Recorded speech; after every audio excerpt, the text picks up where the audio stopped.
Session for the Board of Commissioners. Like, there we go. Work session for the Deschutes County Board of Commissioners for 1 p.m. Monday, August 7th, 2023. We do that for the recording, so if in case it's ever watched, we know what's going on. In case it's ever watched. So at this time, citizen input. Is there any input for any items that's not on the agenda? It could be a raised hand feature if somebody's interested. Okay, so seeing that, we'll work from number one here. So application for the Central Oregon Health Council Opportunity Grant. Welcome. Hi. Thanks so much for having our action item on a Monday. Get you out of here in the first 10 minutes too, maybe. Yes, potentially. So you may not know this, but the grant we seek to get your approval for is due today. So thanks to Brenda and all for helping us get on so that we can stick with that timeline. So we are here to seek your approval for this grant that's called the Central Oregon Health Council Community Opportunity Grant. And it's a bit unique in that it's not asking us to do anything in particular, except for it's an opportunity to augment and enhance an existing grant that we have. So it's up to $200,000 that if our work aligns with the future state metrics as defined by the Central Oregon Health Council, there's an opportunity to receive these funds. So we've identified the Drug-Free Communities Grant as an opportunity to do that. We see there's alignment with two future state metrics in particular, one focused on vaping, the other on alcohol. And Lauren's going to talk a little bit more about the Drug-Free Communities Grant, but I wanted to give you some context before I pass it over to her. We came to you to apply for the Drug-Free Communities Grant back in March of 2020, and we were successful in that particular funding competition and adopted into our budget with resolution in January of 2021. And it does sunset, expires in September of 2025. So the the Central Oregon Health Council grant opportunity would allow us to not only extend the deadline to December of 2026, but it also allows us to enhance and grow the grant in a way that we think has applicability to the metrics as defined by the Central Oregon Health Council. So we want to expand our service area. It was an application. The DFC footprint is only focused on Bend, so we want to expand that to Deschutes County. We also want to expand from the population in the sense that instead of having it be 18 and younger, have that service population range to include 18 to 25-year-olds. And then the additional time would help us build in some sustainability to some projects that we're currently working on.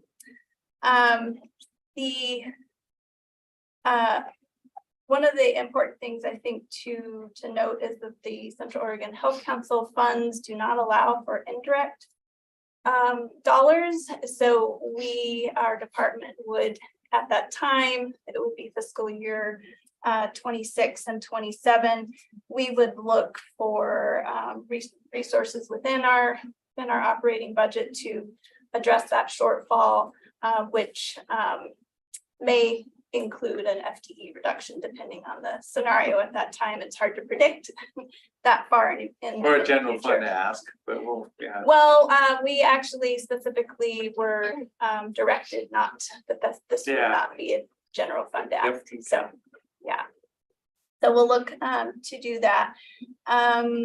The resources, should we be successful, would fully support one FTE, which is currently our wonderful community health specialist, Lauren Wood.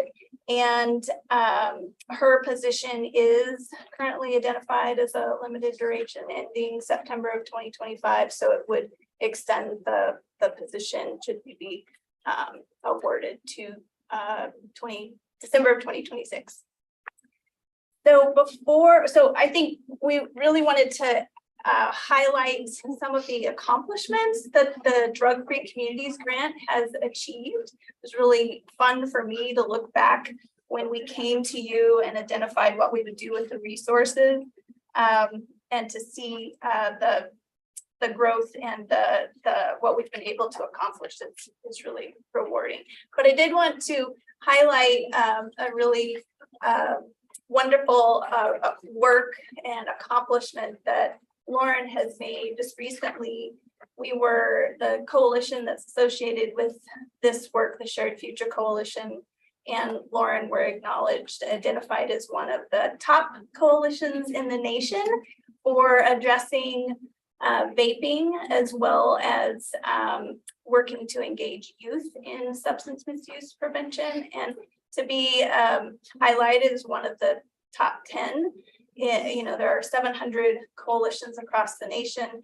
I think is a pretty awesome achievement. So Congratulations. yes, we are so fortunate to have Lauren with us. And so I will hand it over to you to talk about some of the accomplishments a little bit further. Yeah, so one of the things that we attached with our request this morning was a highlight of some of our most significant accomplishments. And I think what it really highlights about the profile of the Drug Free Communities Grant is our ability to tap into really strong community leadership through cross-sector collaboration. And we've really been able to move some very important projects from concept, from something that's incubated within our advisory board and our coalition structure, and move that to something that has sustainability, that has outside leadership, funding opportunities, and really turn that into something that can stay and outlast our efforts under this grant. So that's kind of the purpose of our attachment, to highlight a few of those. And I also wanted to be able to answer any questions on some of those things that we highlighted or the grant request. Yeah, thanks for providing this table here. A lot of great activities going on. I just think of kind of just reading the top level on each one of these things. Youth vaping, prescription drug misuse, understanding the downside of marijuana use. I mean, for young kids, because it's just being exposed to all kinds of things these days. They need to understand what's going on. Well, also just wanted to highlight that if you and for you and anyone who has the agenda as an electronic copy, there are hyperlinks within this handout that go to a little bit more depth of each project. So I encourage everyone to take a look at that. But really open to questions. Very excited about this expansion opportunity. The pieces that are very straightforward, no questions, are extending the timeline, absolutely. Broader geographic scope, absolutely. The piece that I do have questions about is branching from 18 and under to 18 to 25. This is, these are pretty different populations, even though they bracket each other. So I'm curious what, how you would adapt these programs, these materials, the communications, to be able to reach that young adult independent audience, or target population, as opposed to reaching kids who are in high school, where it's fairly predictable where you're going to find them. On social media, it's fairly predictable where you're going to find them, et cetera, et cetera. How do you do that? Yeah. I'll jump in and then you add to. Okay, so I think it's important to distinguish that we would probably not apply the same work that has been occurring for 18 and youngers to 18 to 25 because of the reasons you identified.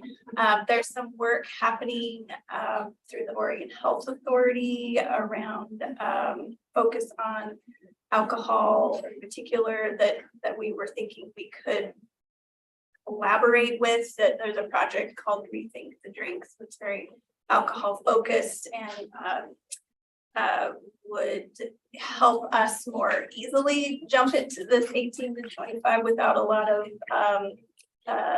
infrastructure needed to be developed, because we can kind of pick up on that.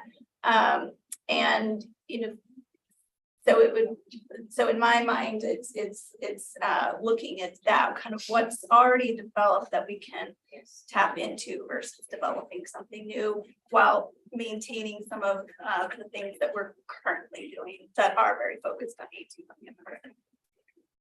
Yeah, I was gonna echo the alignment with some of that renewed state efforts in those areas, but also say that, we have a lot of partners at the table that span services to broader than that under 18 age group. So I think sometimes the expertise is at the table. We just haven't necessarily been able to allocate time or delve in deeply to some of that data and talk with our partners, what are efforts that they're interested in related to these age groups, things like that. So I think having a little bit more time and freedom to address some of those populations is something that this grant would help us with. But yeah, I think just being able to delve more deeply into some of those statewide efforts and have some local capacity to do that, I think would really strengthen some of those different, whether it be media campaigns or targeted efforts at the state level to make them feel relevant and really applicable to our local landscape. Yeah, and you feel like there's some real opportunity, to make prevention progress with that 18 to 25 age range as well. Yeah, foothold. Yeah, I mean, as there aren't enough resources, and but it gets us, I think, set up in a better position to be able to align with what the state is doing around that age range, at least. And because the Central Oregon Health Council has some alignment, there could be some further opportunity perhaps down the road in that regard. Okay, so you heard I said something to you earlier. Just had the privilege of spending some time yesterday with a school resource officer, Casey Karpstein from Deschutes County. And he had told me yesterday that 4th and 5th graders have marijuana at the school. I am just like, oh my gosh, I had conversations with Counselor Perkins because she had a middle schooler, and they repeatedly talked to their son about drug use. I don't know if you've seen this study out of Denmark, over 6 million people, but what marijuana does to the developing brain, and especially young men, it's really incredibly frightening. They had over 6 million people in that study. It was in the Wall Street Journal, buried in the Wall Street Journal, if you could believe that. But listening to Officer yesterday, who now has been working at China Hat, and seeing what's happening out in China Hat and the tremendous drug use of people that are out there. He was saying that 85% of the camps were definitely drug use camps. I mean, it's so impactful to that neighborhood, but it really scared me when I heard that, okay, now we have 4th and 5th graders coming to school. We're losing the battle.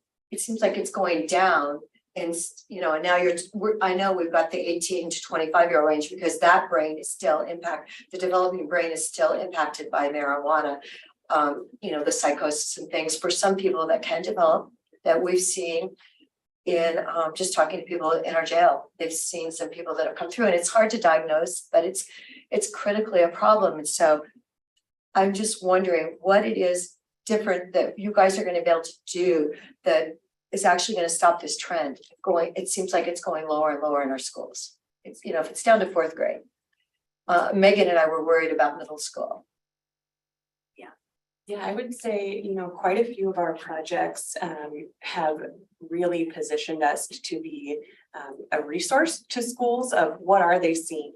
How can we pair that with prevention expertise and bring them vetted resources, whether it be curriculum, system changes, to enable us to target really those younger youth and be able to get those resources not only into the hands of young people, but families too. And you had highlighted, parents' desire to have effective prevention resources. That's been a really prominent area of emphasis for us, is how can we find vetted prevention resources, get them into the hands of families, partner with schools. I would say it really highlights that having multiple sectors at the table with us is absolutely how we have to target this. So we have law enforcement as part of our coalition advisory board.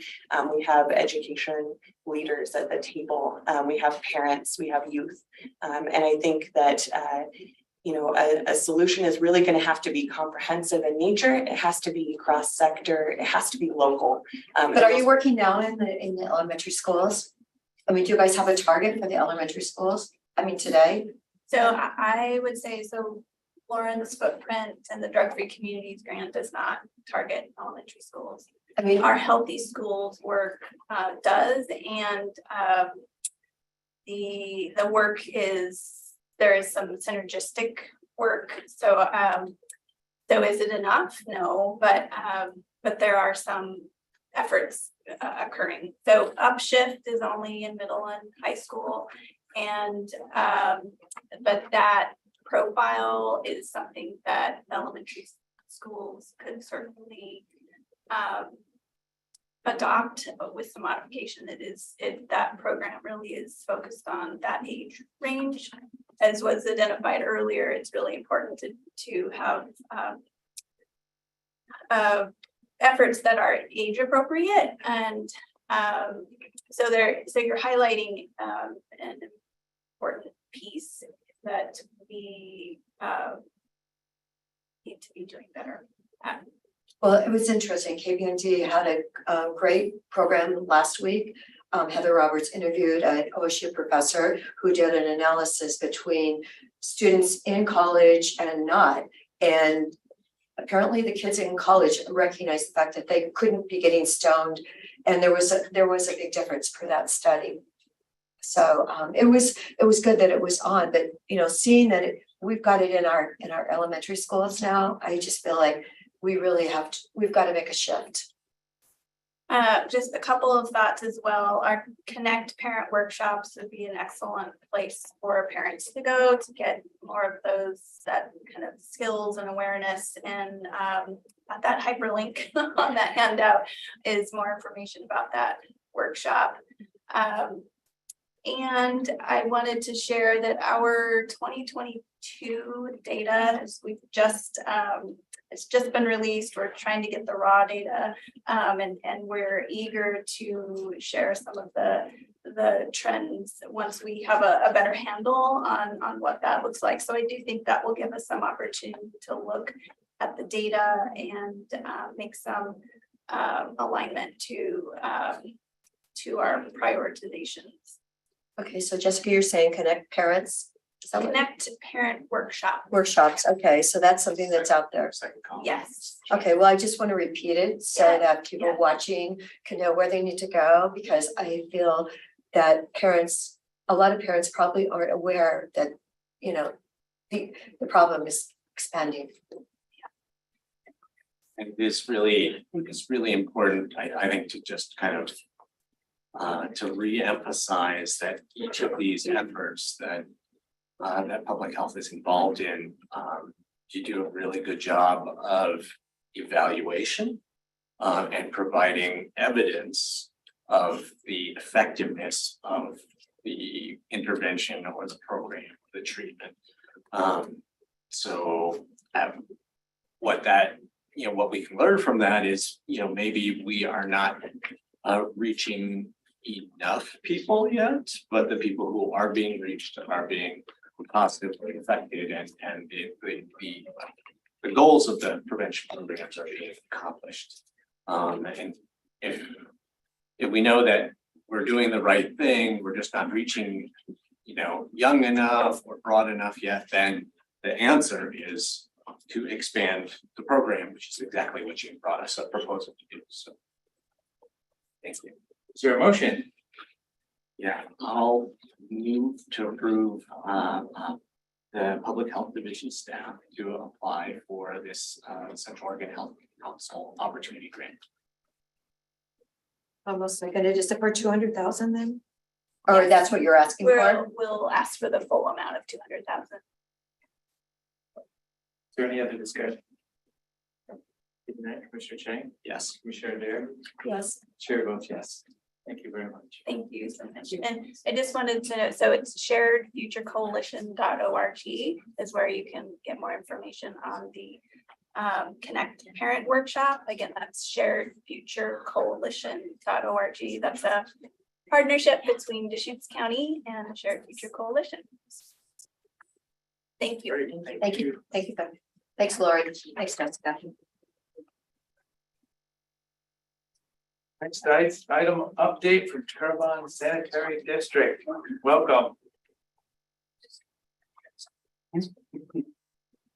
Familiar faces.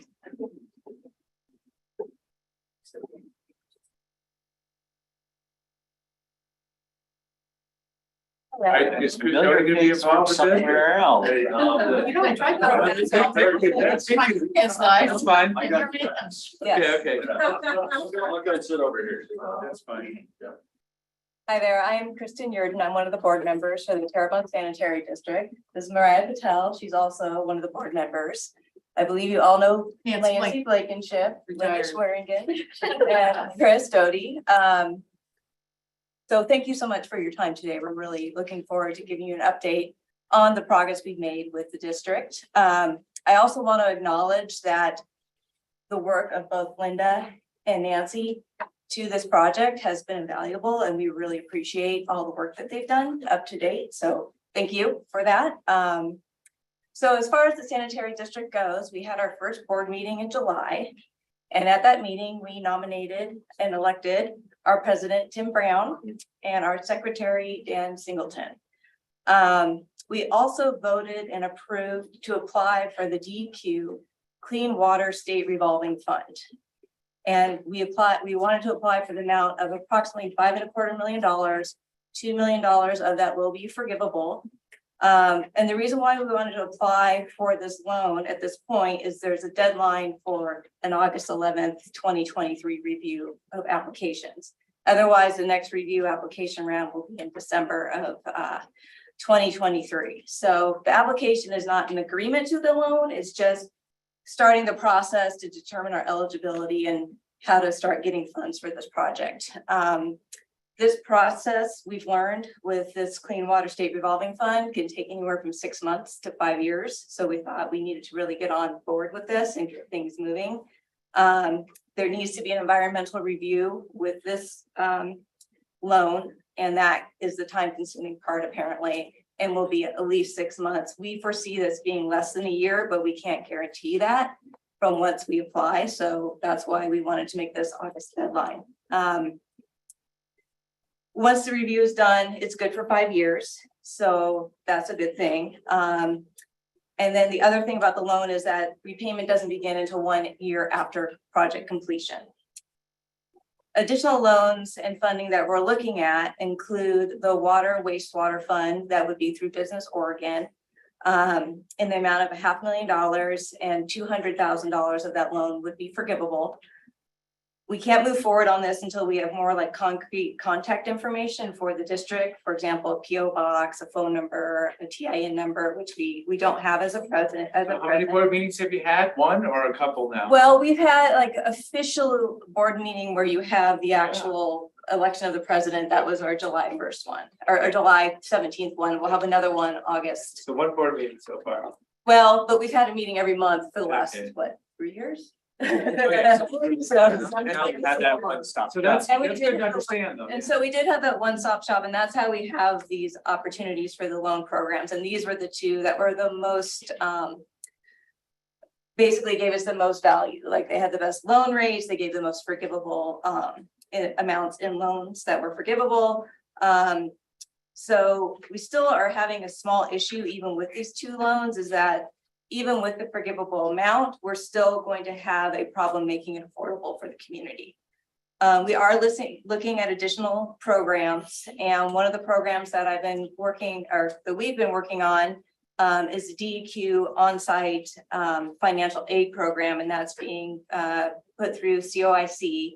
And that is actually a on-site program for individual property owners to do either on-site septic repairs, or if there's sewer, to connect to sewer. So why we find this program really appealing to us is that it would incentivize Terrebonne residents to connect. And one of the things to make our system more affordable is to have more people to connect.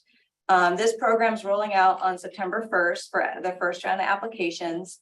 And we are concerned that if we don't keep this project moving as far as applying for loans, continuing on with the design of the project, that we'll miss out on this opportunity.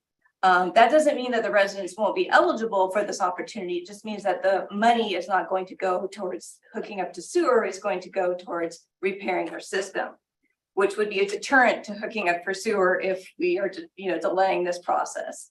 So that's one thing that we really would like to be involved in and be able to offer to the Terrebonne residents, because on-site sewer work can be expensive. Todd has been involved in these. Do you have a little bit more you want to add to this Well, information? Todd Cleveland, on-site wastewater manager. We have been in those meetings, but basically if they had to do an ATT, some of these alternative systems, it's about $30,000 is what the funding would be for, and that would be taking that away from the opportunity for the connections. And my understanding is, like, if we had a deadline, like, we know that Terrebonne sewer is going to be constructed, we're starting construction, it's going to be done in 2025, 2026. There's things that you can do in the meantime to sort of keep these systems rolling without connecting them. But if there's no deadline, you can't just not fix the septic system. So that's why it's kind of important to keep the ball rolling with this project. Some of the other options that we are looking at and things that we are hoping to ask the county commissioners for is in their continued support is to help us secure additional grant funding and help us to provide a working budget so we can continue moving this project forward. We're asking the county to support the district in acquiring grant funding through the Oregon legislature. Like I said, grant funding currently available and forgivable loans will not make this project feasible for the residents of Terrebonne. Rates would be between $130 and $140 a month, which would put the residents at in a financial hardship situation, and this would prevent us from moving forward with this project. Our goal is to keep the affordability rate under 1.5% of the median household income. So that would be less than about $72 a month. And to do this, we need an additional grant funding of about $1.5 million. We would like the county commissioners to help us gain support for grant money through the legislature in the following ways: by providing introduction to different state representatives, sending letters of support to the state representatives, and also networking with the other county resources such as DEQ to help support this additional funding through the legislature. We feel like we could do this concurrently with the loan program that we're applying for, and hopefully line up the timeline so that we are eligible for some of these other financial aid programs at the same time. In addition to the grant funding that we'd like to get through the legislature, we do need some working capital to help us move forward with just the sanitary district administrative things, such as getting a PO box, getting a phone number, getting a website. Without these things, we can't really apply for some of the grants that are available. We're also preparing to register for the Special District Association of Oregon, and that membership will give us access to insurance at a reasonable rate for the district. It'll also give us a high-level website design and development for the district, also at a very pretty much below market price rate than what you'd be able to get on the open market. And it also allows to enroll in educational seminars for the actual board members, so we have a better understanding of the process and, you know, what are the things that we can be doing for the community. One of the things that is important with the website development is that this is a crucial component for community outreach. Both Linda and Mariah were at a seminar for this website development, and I think they could give you a little bit more information on that. Mariah, do you want to give a little bit more information, and then I'll pass it on to Linda to talk about some of the other funding we. Sure.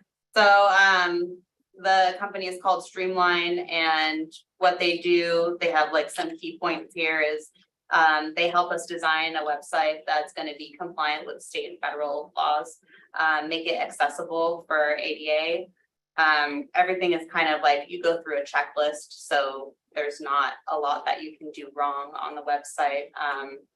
They offer unlimited support and training, and you can also have multiple users design the website, so then everybody can log in, and you know, if somebody needs to upload the minutes or whatever, those kind of things.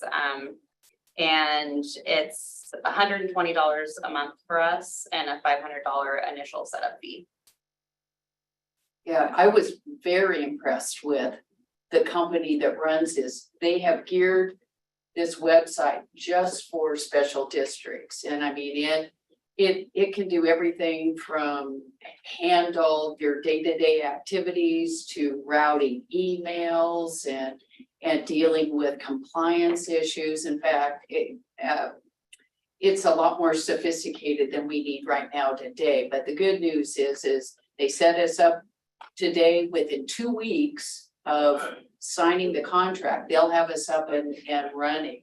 And they make it easy for a volunteer board to handle. And so I don't think we can do a better job than that. In fact, I believe the majority of the special districts in Oregon utilize its service. So it's been tested now for several years and seems to work. And the thing that's really exciting is we are up and running.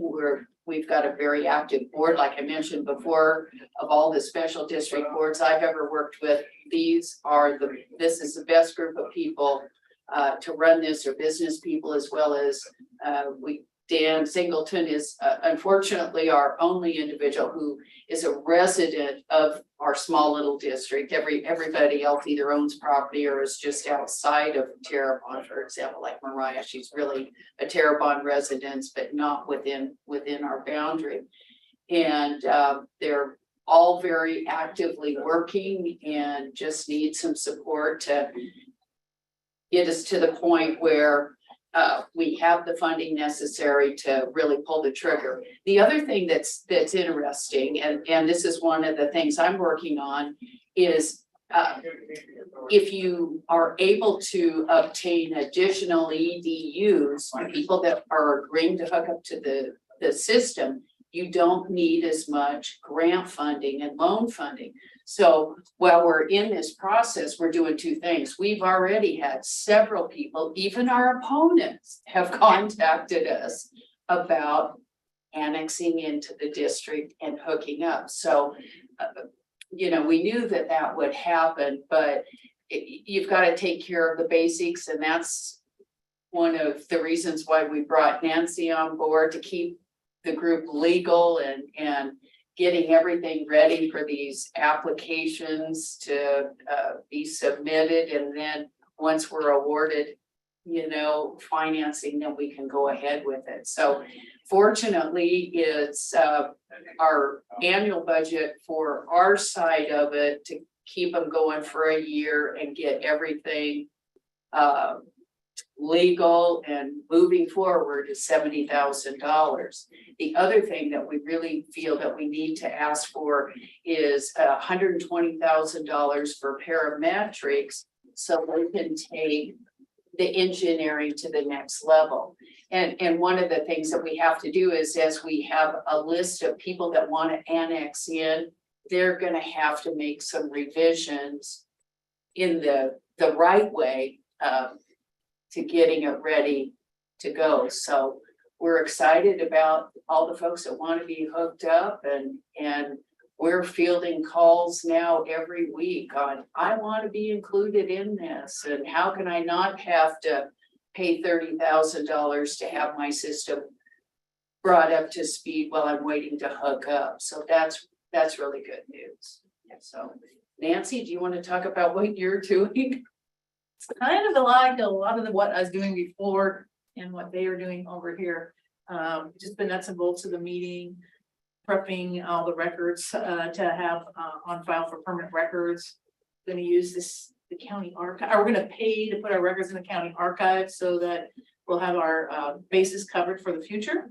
And just to prepare future special district board members to have the resources left and not lost when issues arise, as those of us that have worked with special districts over the years know that issues arise. Well, I got involved with the park district about 20 years ago. I know, I was When listening. foundation, Yeah. There was like no records. I'm like, Yeah. how do we get started? There's been in place for So, many years. yeah, so we're trying to get all Yeah. that, yeah.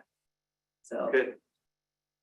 make sure the notices are out, those kind of Yeah, things that that's exciting. we want to make sure that they're good.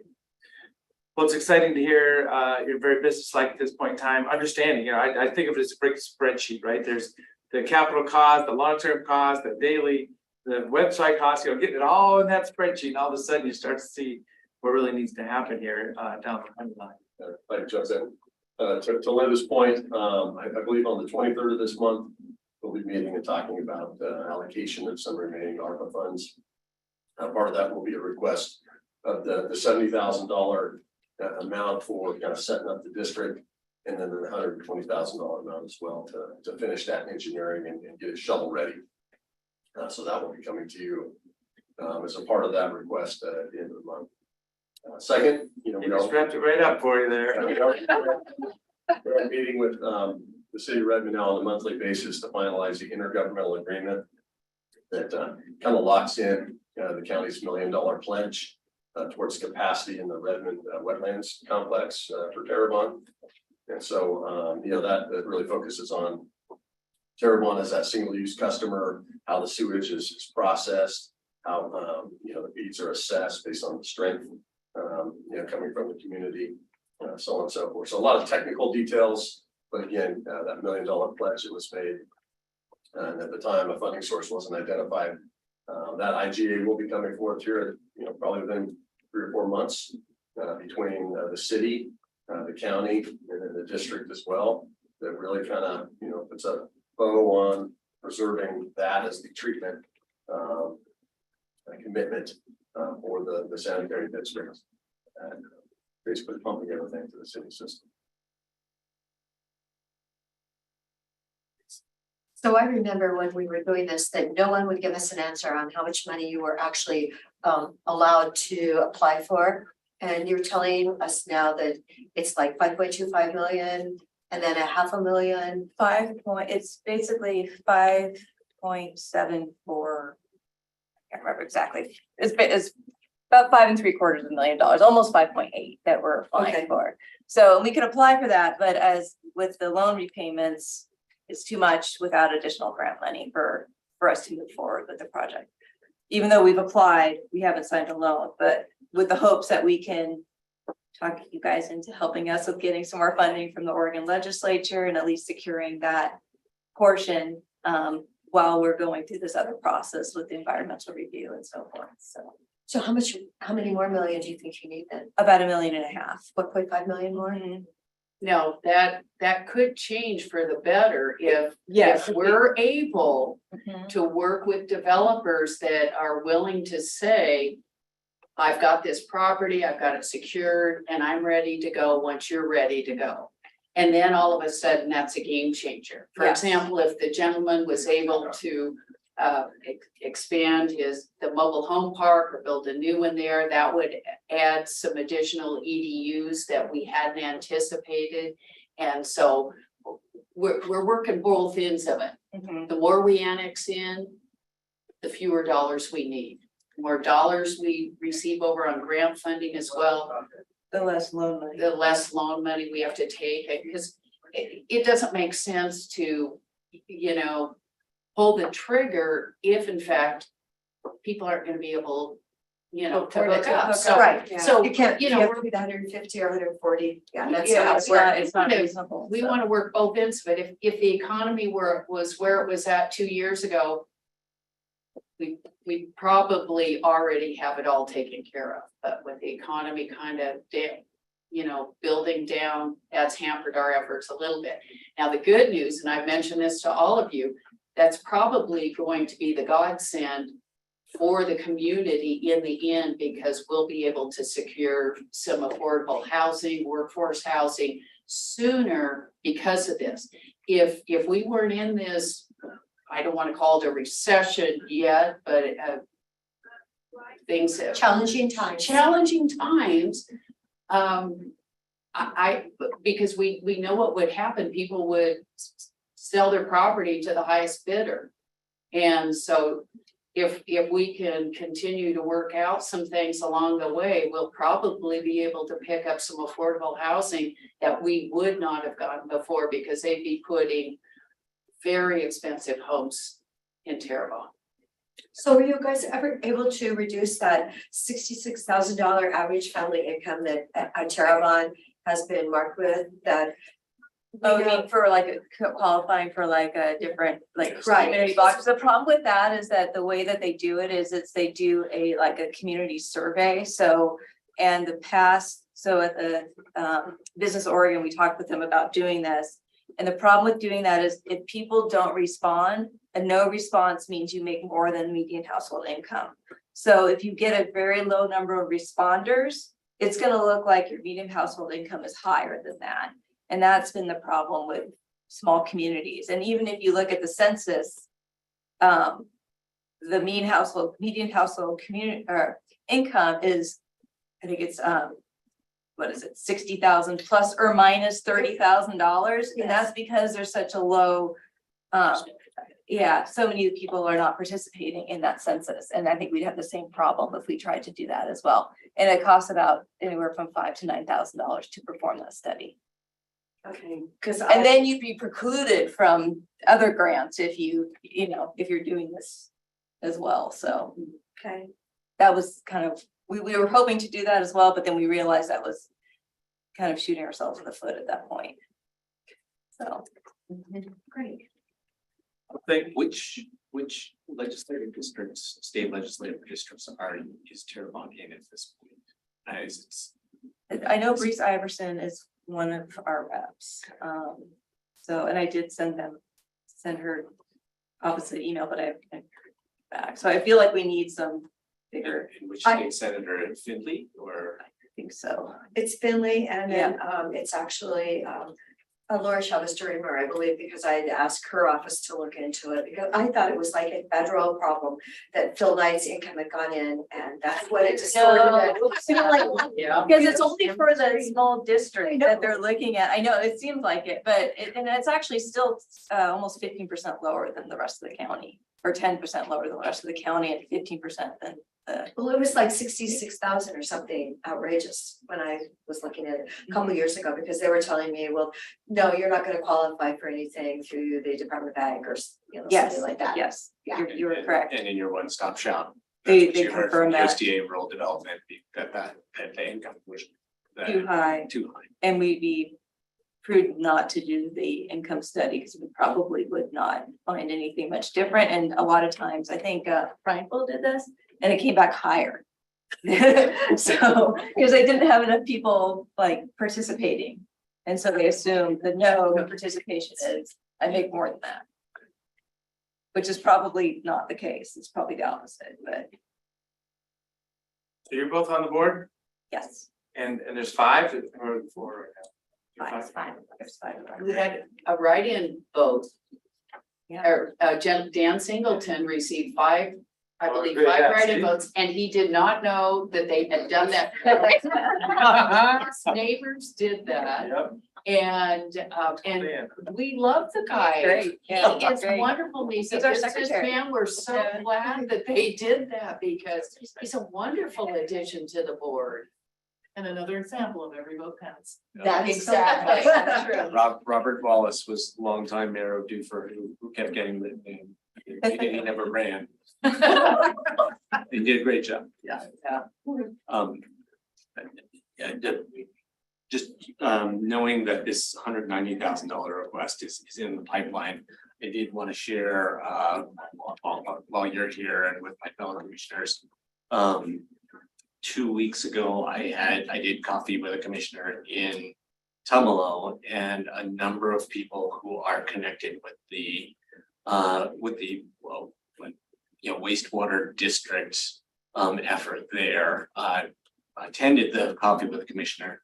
And we had a great conversation about how the efforts in Terrebonne are a model that they should be checking out and learning from as much as they can. I told them all about your one-stop shop meeting and how all of those agencies laid out all of the financing opportunities for you. And then their next question was, well, will the county help us the way that you helped the folks in Terrebonne? And I didn't have, I couldn't speak for, A, I couldn't speak for the full board of commissioners, and B, we don't have the American Rescue Plan funds that we had 2 years ago. So as I hear that, the request for $190,000 additional dollars, the one thing that's sort of kind of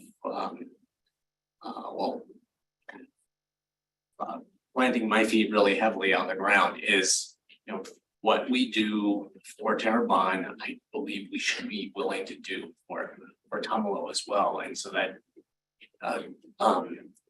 my concern is the more we extend ourselves, the more the county extends itself to support very important efforts in Terrebonne, the more we need to think about what we're willing to do in Tumalo as well. So that will be on my mind when there's request comes before us. I think the good news is we can save you a lot of time and money and help you do it a lot quicker. I think that's the lessons learned in Terrebonne. I mean, we know exactly what needs to be done and can get it set up. And if they've got some good folks that want to serve, and that's the key, that are willing to do what, especially these two are willing to do, we can do everything we can to make it happen. And now there was one gentleman who's also a board member of the Lake Loud Water District, who seemed to be pretty open and willing to help lead the effort. And I just, that is 17 other people who were there. I just kept saying, Rob needs a buddy or a few buddies to join with him in this effort. So, but yeah, you're absolutely right. There's so much they can learn from the path you've blazed already. But financially, there's just know that there's another mouth to feed out in the nest. Well, thank you very much. Is there anything else? So yes, keep refining that spreadsheet and for the world to see, so I'm thinking there's a legislative ask there, congressional, whatever we can do. As soon as we, the more we know the numbers, the better for everybody. Because, even if it's, big hole in it, let's acknowledge how big that hole is. The more we know about it, the better. Yeah, we appreciate your time, and we just, hope that you guys will consider this, because I don't think we could do much more than what we've done to this point until we have some additional money. We can't really move forward. So thank you, and we do understand that it is a big ask. So thank you. Well, the good news is that it passed. That was the first thing, right? 24 to 16. So Yes, Yes. exactly. we had several $1 million invested in it, the million from us, actually Senator Bonham now. So, and then the county $1 million. So yes, thank goodness it passed. Yes. Well, and our opposition has asked to be included in the district. No, I That's really good think news. your district will expand, and I really appreciate how you're looking at it on a cost basis for the neighbors, because you can't make it so expensive that nobody can sign up. That is not the goal. Exactly. You've done incredible work to move this this vision for and everyone in your community should thank you.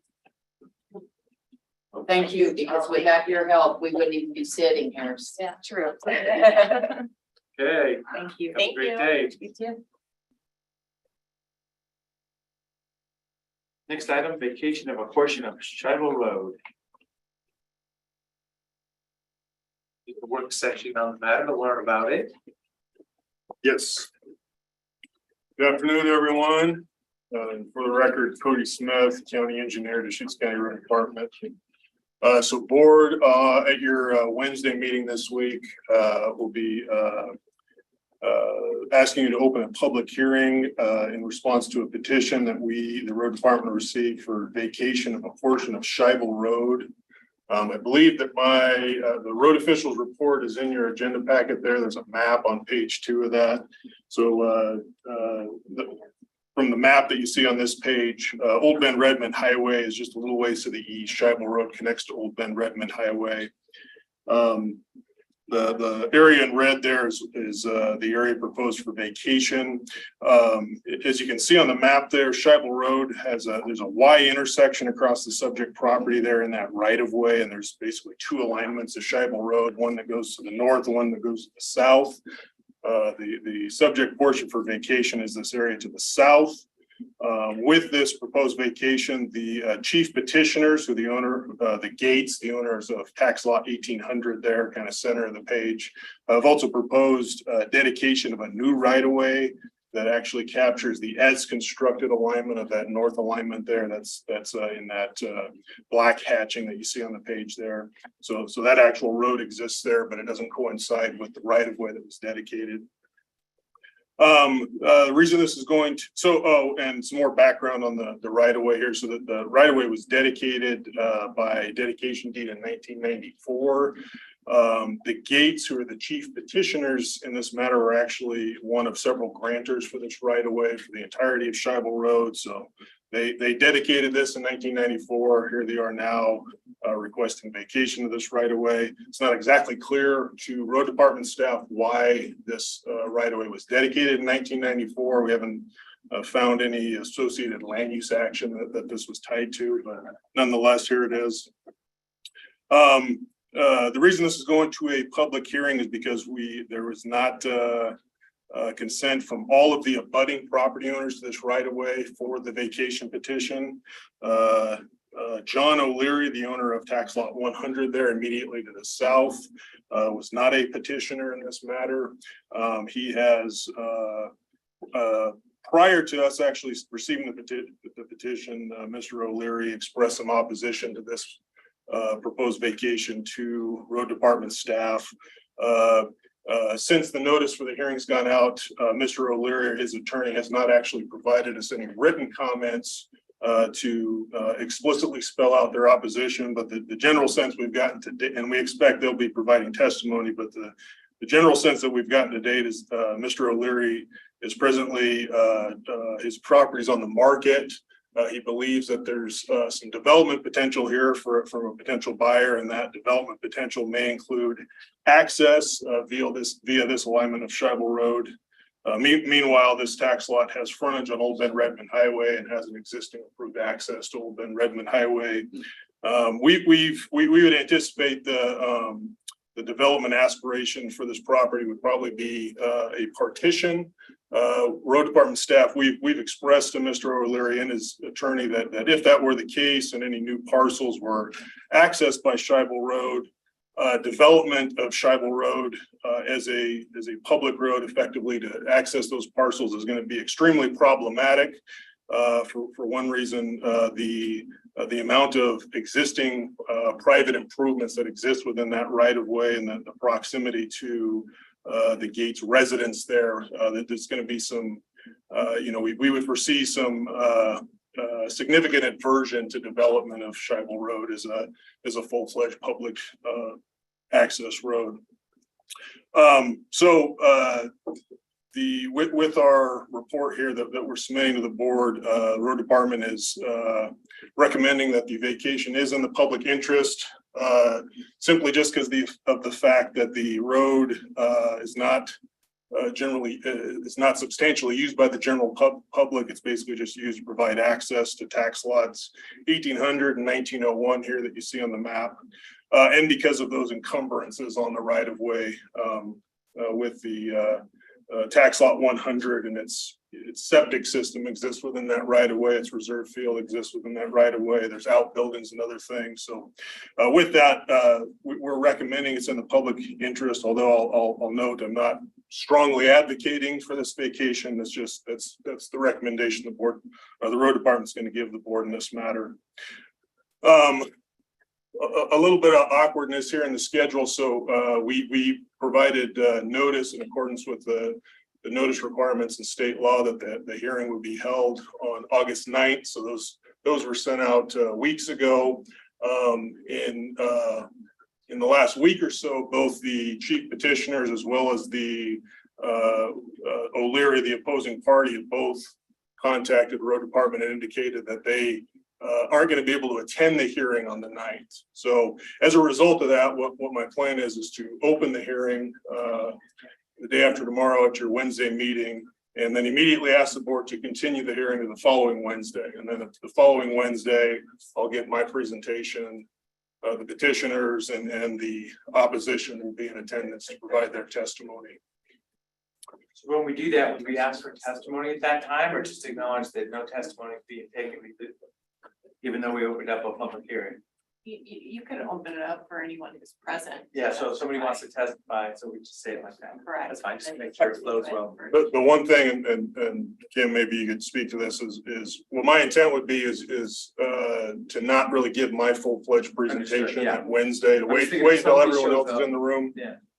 If somebody shows up, I'll let them, give them the option or not. Right.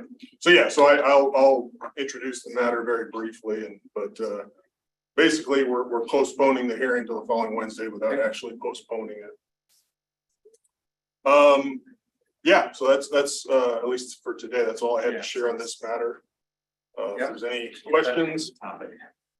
Well, I think it's, it'll just be substantive once we get into it. So yes, there's questions, but Yeah.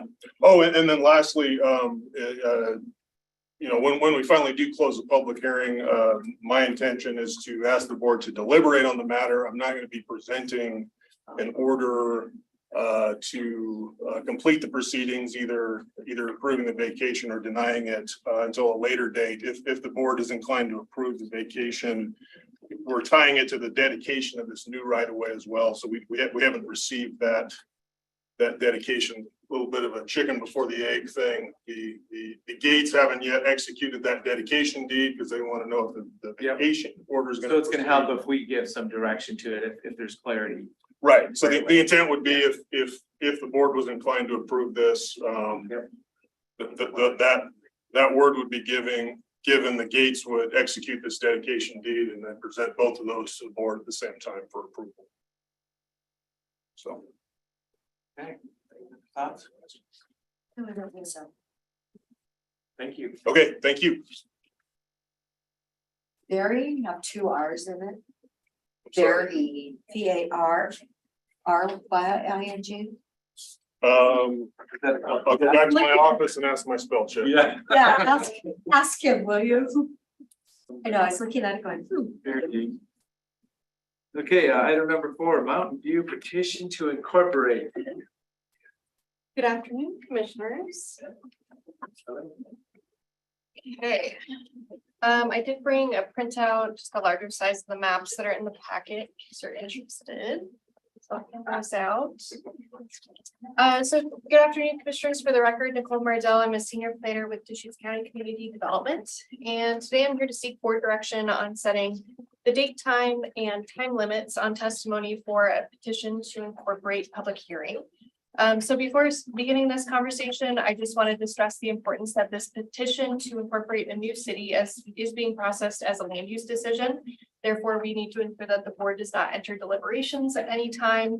So today we want to stay away from discussing any of the merits of the application, any of the criteria. Rather, staff will return for another work session prior to the public hearing to better prepare you for actually reviewing, discussing now. Well, yeah, so along those lines, today is really just understanding the concept of even setting up for this. Wednesday is almost the same thing, because we're just setting a date, making it a little bit more formal, so we're still not getting into the meat of it, but that means shown here, this by the public hearing and the content of quasi judicial discussions, that's. So what kind of questions can we ask? So today our focus is on the date of the public hearing, the time for the public hearing, and we're looking for board direction on testimony limitations. So how many minutes we're allotting to the petitioner, general public, et cetera. So that's really what we're hoping to, the scope limited to today.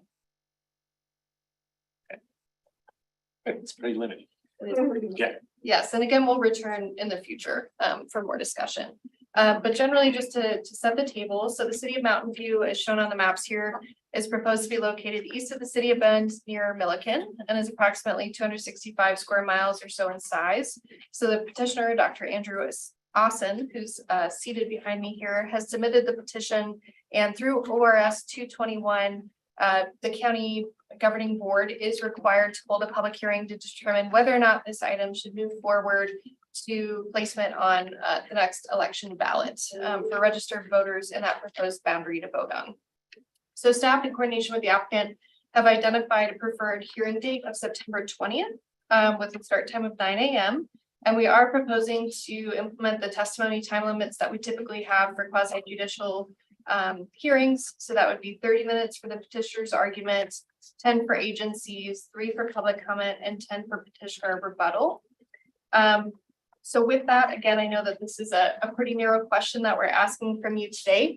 But before moving on to the second item in our memo, I wanted to just ask if the board is comfortable with this hearing date, time, and these testimony limitations. What's the proposed date? The 20th, September 20th. September. and we have to go to Clown Falls the next day, so Oh, good point. for our AOC regional meeting. And that's fine.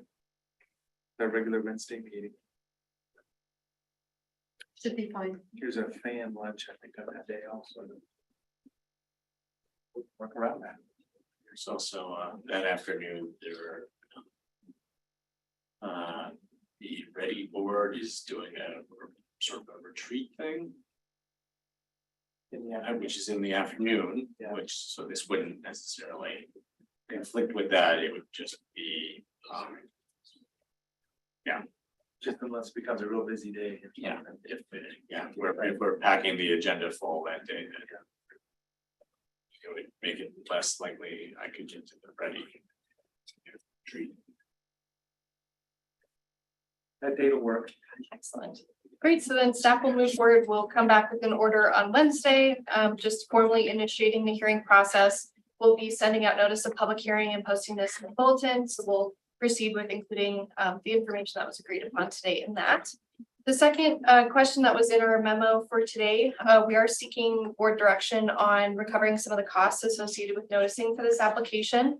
So because this is a Let's talk about this time, so this is a quasi judicial land use. Petitioner 30 minutes and then 10 minutes comments, 3 minutes comments. But I'm just thinking, I mean, this is just a big idea. It's not like a clear. Well, I mean, maybe you can help me with this. It's not a clear application in a box like we see as much. I mean, this is kind of a different concept. So do we think of it any differently? I mean, I might look to Stephanie or Peter here. So we really feel. I mean, if one person sits in front of us and explains the big picture, there's gonna be lots of opinions around that. And I don't, Yeah, absolutely. And I'll start and perhaps Peter or Stephanie could jump in. So again, this is a rare application. Yeah. So we're looking to the example of the city of Lapine to see the process that they undertook during that application. So I think we're kind of trying to follow our typical standard operating procedure, providing the testimony limits, just so that there was an orderly and efficient hearing.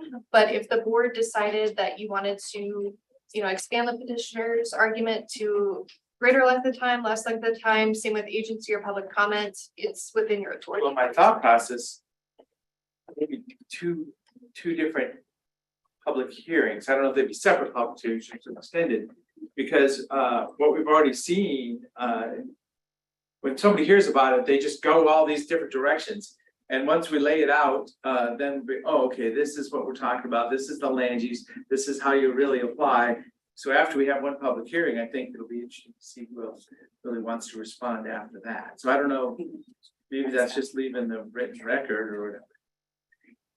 Yeah, absolutely. So staff would have the staff report available 7 days in advance of the hearing. So it'd also be our hope that through the notice of application that we've just received, or that we've just sent out rather, to agencies, neighboring property owners within the proposed boundary, that we'd be able to kind of understand any concerns that community members have. Yes, some of the frequently asked questions, if you will. And then during, of course, the hearing, staff would provide a presentation as well and would have the opportunity for rebuttal to provide additional detail. Do you have anything? Stephanie Marshall, Assistant Legal Counsel. Yeah, so petitions for incorporation are relatively rare in the state of Oregon, and successful ones even more so. It is a quasi judicial land use decision, has been confirmed by some of the case law LUPA decisions that we've been looking at. But yes, I mean, I understand what Chair Bone's asking here. You know, there's a lot of different directions that people can go, but really the scope of the decision making is going to be limited and will be detailed in the staff report.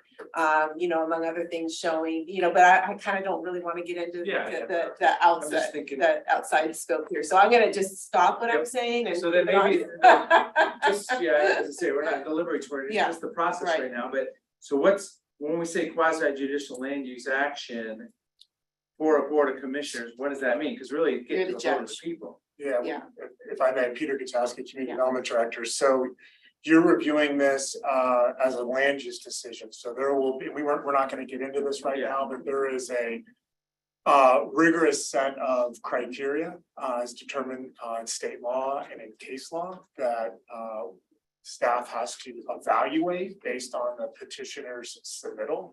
And ultimately, the board, just with quasi judicial matters, you have to rely on substantial evidence in the record. And so But as I say, so the board decision for us is to say yes or no to get it to a vote of the people of that area. correct, you will have to determine whether Yeah. whether or not the criteria have been met. And the decision, because it's land use, can be appealed to the Land Use Board of Appeals. And so there, you know, the last successful incorporation was in Pine in 2006. Damascus did incorporate in 2004, but in 2020, they withdrew. There was a process to disincorporate. And then the next city to incorporate was Kaiser. And which was in the 1980s. So it doesn't happen that frequently, in part because of the rigorous criteria that have to be met. And so certainly I think to the extent that the board is contemplating another hearing, to the extent you want to, announce 2 public hearings and a notice of public hearing, you could do that. The other thing you could do, which you've done in the past in quasi-judicial matters, is you could weigh the evidence, weigh the testimony, and then certainly listen to the petitioner. And then you could decide that you want to continue the hearing to a date certain, you know the variations you can. And so that might be a worthwhile approach as you understand the magnitude of the proposal, how it fits in with state law and case law, and then you can make an informed decision based on the evidence that's before you and the testimony that you received on the day of the hearing. Yeah, this could go in many directions. So I guess my first thought is for the petitioner, 30 minutes doesn't seem like a lot, just in case, so I mean, I would start with 45 minutes. And it could be less, but I mean, Up to? yeah. I'm just, kind of talking about from my fellow commissioners too. Any thoughts? I feel like 30 minutes is a lot of time, but we can go to 45. Is it possible to get this map with the streets identified? Yes. I just think that So might these are be part- incredibly helpful. We'll give you a series, we'll give you an index map. The scale of that is Yeah. not gonna show roads on it, so we can certainly produce a series of maps that gives you a better understanding of. Maybe we do it according to township and range. The scale of the proposal has been noted in the staff report and reported in the media. It's quite large, 265 square miles. So that what Nicole is giving you is a vicinity map, but we can certainly give you more specific information as it pertains to the entire polygon. And of course, in the notice of application, we'll be coordinating with the road department. There'll be opportunities for agencies like the Oregon Department of Transportation to respond to this petition request. So more to come, but we can certainly give you the maps that you feel like are helpful to understand the real context of the proposal. Thank you. So 45 minutes up front. Yeah, that's okay. It's So always, that's all change. That's good. since it's a rather unique situation, just 3 times in the last, since 1941, I believe I read. 1982. Oh, 82. Okay, well. Pretty amazing. Okay, yeah, so then who's gonna pay for it? Our portion of it?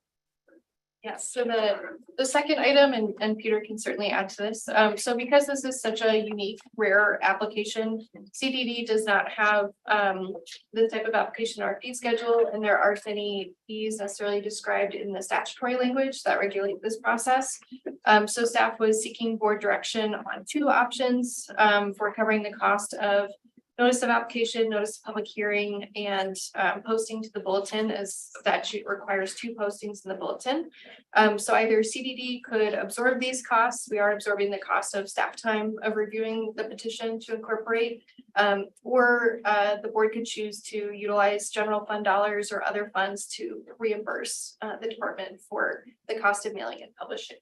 Yeah, thank you for saying that. Just for context, in Fund 295 for the Community Development Department, current planning has approximately $11,000 that covers the cost of notice of application. And if the matter goes to public hearing for notices in the bulletin. So we never contemplated a petition for incorporation. And so, of course, we're just looking for board direction. There's not the mailing. I mean, I think the cumulative cost will likely be a few $1,000s at most. And just given the rural nature of where the petition is being proposed, but nonetheless, just we weren't prepared for taking on this kind of responsibility in coordination with legal counsel. So there's a fund with $11,000, you're saying, for this purpose for other applications. Correct. And most applications have full cost in that application fee, which means that. funds is Yeah, replenished. exactly. I mean, we, in our budget, we have revenue assumptions and expenditure assumptions. And so and this has gone up over the last several years, but yeah, there's a specific line item that deals with essentially public notice. As the board is well aware, we tend to process more quasi judicial matters going to public hearing than just about any other jurisdiction in Oregon. So, it's a reasonable amount, but it definitely gets consumed every fiscal year, given the land use matters that are ultimately being processed by CDD. Are there any comments? $1,000. We think it'll be a few $1,000s, correct? We're not asking for staff time, which we're not in, that's not something I think staff was contemplating. This is, a responsibility that the organization has to handle, from the county clerk to county legal to CDD. Could eventually involve the surveyor. I mean, there are a lot of expenses that come with evaluating this, and to the extent, I don't want to be presumptuous, but to the extent that the board, if the board, were to want to refer the matter to the voters, there's a survey responsibilities that are borne by the county, and we can get into that when it's more timely. But our organization was not, unlike the Pine, which spent years working on an incorporation. They had a failed effort at one point. There was no advanced coordination with with with Deschutes County on this matter to have us prepared to be thinking about how to coordinate. So again, it seemed reasonable to have CDG engage the board at least on these notification requests. The rest is something I think comes with just our day-to-day responsibilities, and sometimes you can't predict what the future holds. That's one of the cases we're dealing Well, and I with. support having that general fund discussion, a couple of $1,000, making sure that it's reimbursed, knowing that there is other activities and costs. I would use the 11,000 first, and then if we need to make another transfer. I think that might be good, because, you may be the only use of that 295, you never know. But then, of course, we can.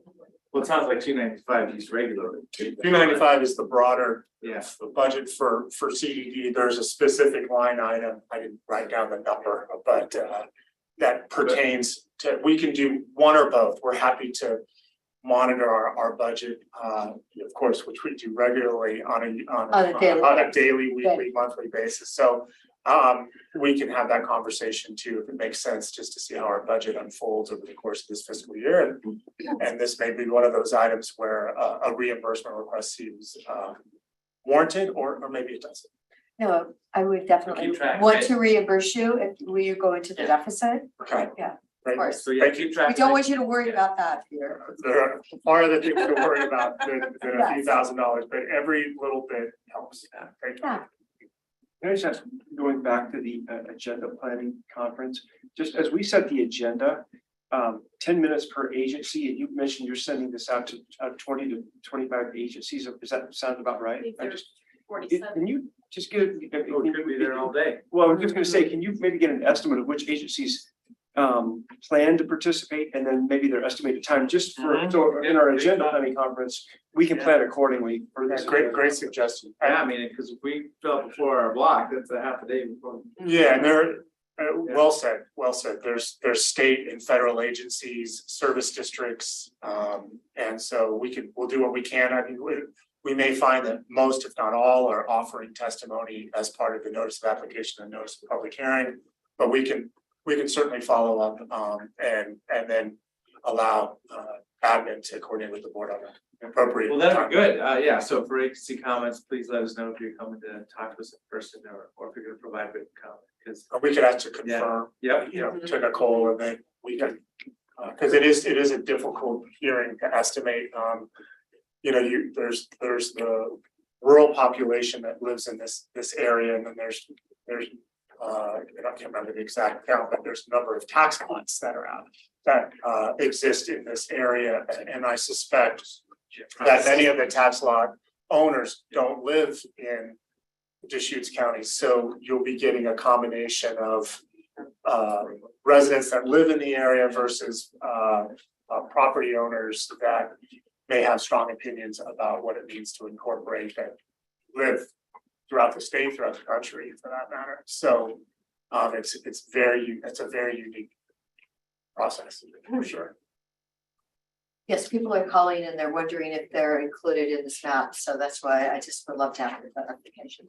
Yeah, and I think we can make a much, we have experience making a detailed exhibit that can provide an index, a township and range, so people can, like we've done for just that destination resort mapping and wetland inventory. So yeah, we can include that so people have a better understanding of where they are in relationship to that boundary, because again, it's quite large.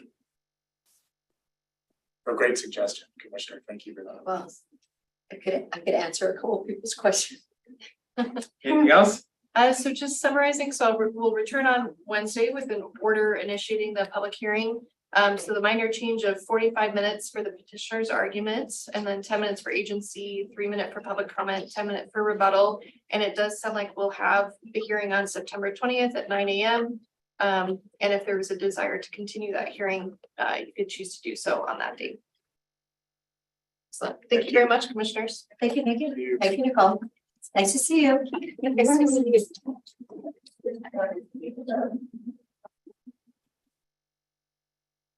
Item number 5 is appeal of a decision regarding secondary accessory fire dwelling. Good afternoon, commissioners. Thank you, Chair DeBonne. Nice to see you all this afternoon. For the record, my name is Hallie King, Associate Planner with the current planning division here at the county.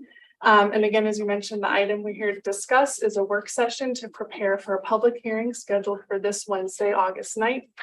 And this application is for a conditional use permit for a secondary accessory farm dwelling.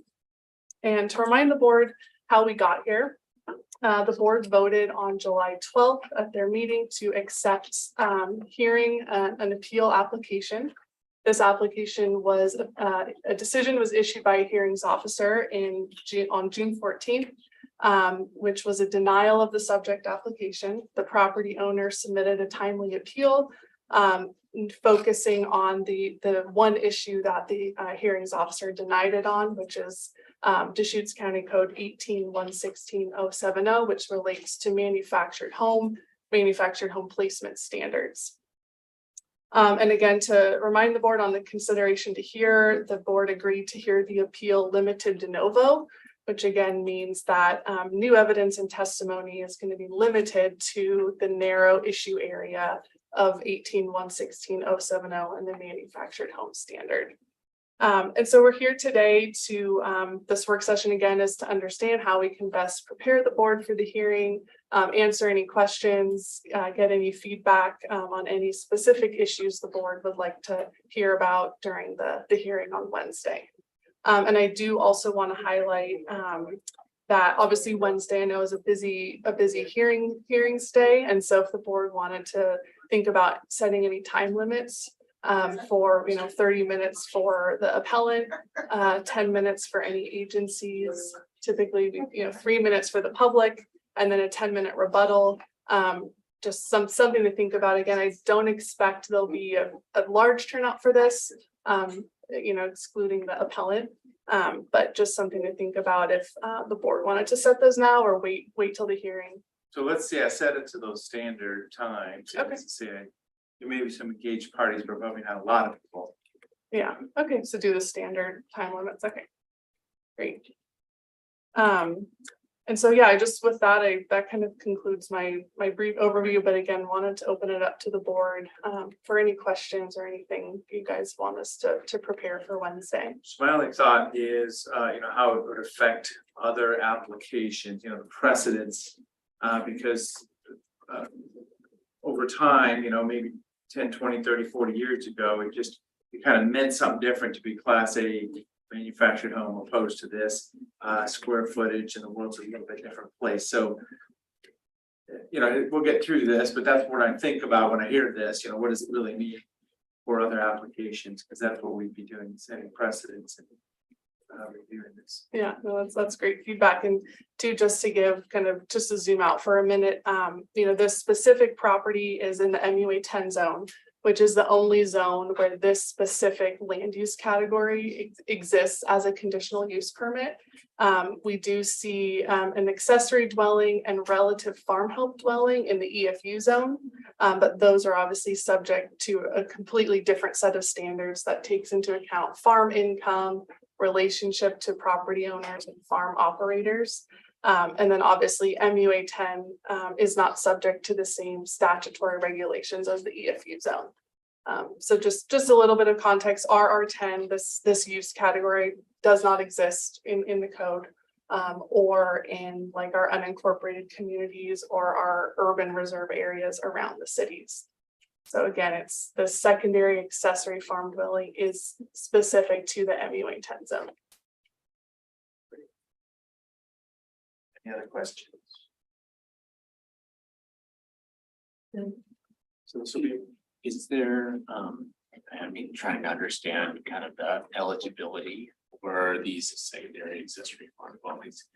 Is there a requirement that the people living in the secondary accessory dwelling are engaged in farming and agricultural activity? So and this was kind of one of the reasons we elevated it to a hearing, is the MUA 10 zone does not have really details around the use of the secondary farm dwelling. So those were some of the questions elevated to the hearings officer, that they found that the application met all of the it met the need requirement. It met you know, they would have a demonstrated need for the second dwelling for farm help. But the code is vague or silent on some of those specifications.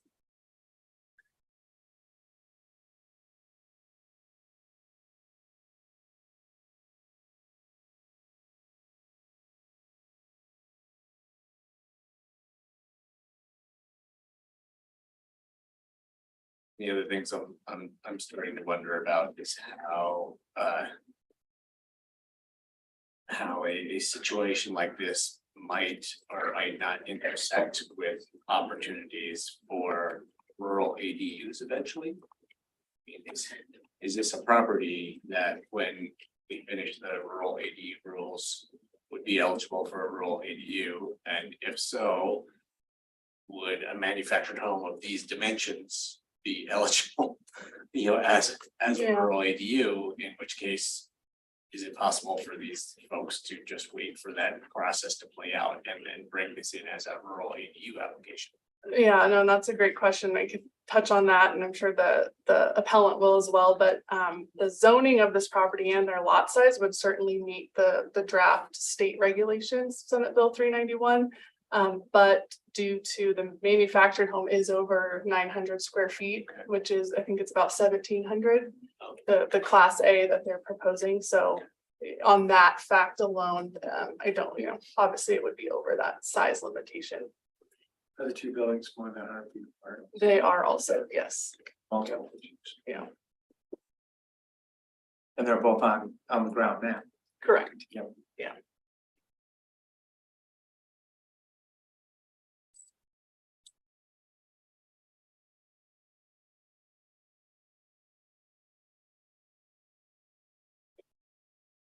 Okay, well, thank you very much. We'll All right. see you on Yeah. Wednesday. Thank you. See you Wednesday. Item number 6, public hearing of an appeal of conventional housing planning zone. I have some maps, so essentially if you guys wanted those Large. yeah.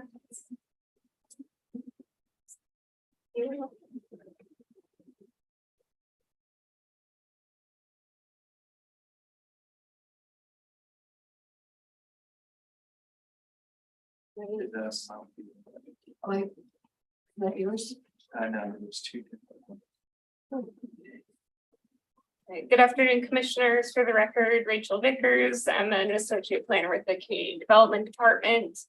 For today's work session, we'll be preparing for Wednesday's public hearing for a legislative text amendment to repeal the conventional housing combining zone. This staff initiated text amendment was identified as an action item on the board's approved 2023 work plan, and the purpose of this amendment is twofold. First, to bring county code in alignment with state legislature due to the recent adoption of House Bill 4064, which prohibits jurisdictions from restricting the placement of manufactured housing in all residential zones. And secondly, the repeal of this combining zone was identified on the county's 2020 housing profile as a way to provide for more affordable housing opportunities within the county. This text amendment will affect approximately 505 properties within the county. In noticing this application before the Planning Commission and the board, staff received one comment in opposition prior to the Planning Commission hearing, which raised concerns surrounding availability of time for community members to respond, lack of information on why the zone was started, and how this amendment will have no effect on affordable housing. The Planning Commission recommended approval of this proposal with 4 commissioners in support and 1 in opposition. And at this time, staff is available for questions to help address the public hearing on Wednesday. So the concern about not understanding how the zone got created, we're still not getting much more info on that. Yeah, so staff looked through previous planning commission journals and all kind of available as best we could researching. From what we can tell, it was started by neighborhood partition for what we can guess were aesthetic purposes at the time. Probably in one of these areas, and then some other people must have heard about it and said, hey, let's do that. Yeah. here too. Yeah, so that's mainly the details that staff was able to find. So this zone was adopted with PL 15, which was in the 70s, so it was. Records weren't always as readily available as As they are. Nancy was referring to just a while ago. And so the other piece of this is that this new House bill basically is directing us to eliminate the zone. Yeah, so the House Bill 4064 specifically prohibits us from restricting the placement in residential zones. I'll note if you look at the package, actually the majority of the properties are in our resource zones, but we did decide, since this is coupled with the Housing 2020 profile, to repeal it in its entirety instead of just in our residential zones.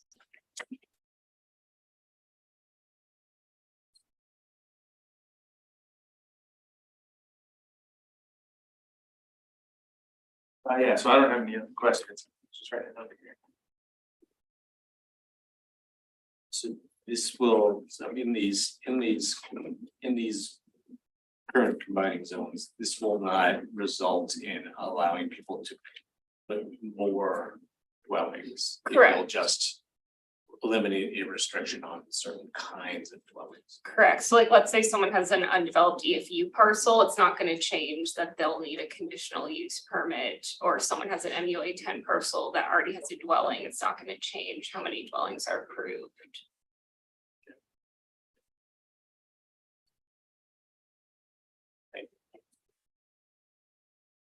Questions or thoughts?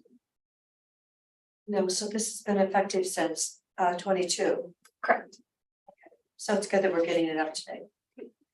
And the fact that manufactured homes construction has really been improved a lot since, what is it, 1979? It's nice to know that they are definitely affordable.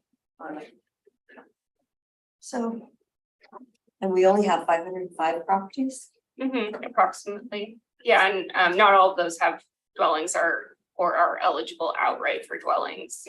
Okay. Doesn't seem like very many. Do we know, have there been people who live in these zones who have come in with are not with applications or, inquiring about citing manufactured homes?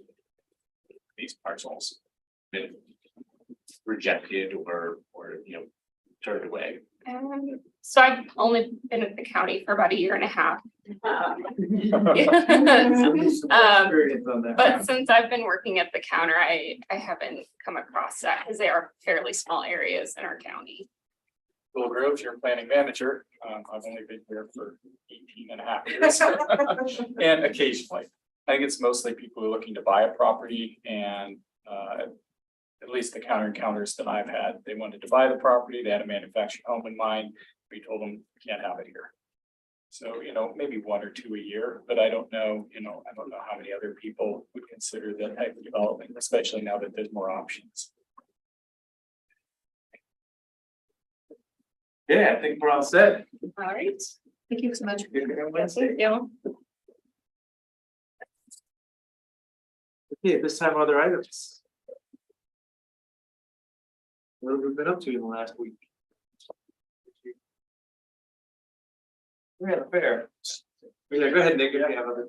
The primary one that I mentioned to you this morning individually is the letter at Commissioner Jarrett's request. I don't know if you'd like to summarize it, or I can. Well, I was just told by David Bishop that when he was at the farewell tour, they actually saw someone on the ground and they touched the person and they were very cold. So they started dialing 911, and it took the third call finally went through. And so the service was so spotty, and talked to some other people and they said that definitely Verizon needs to pick it up.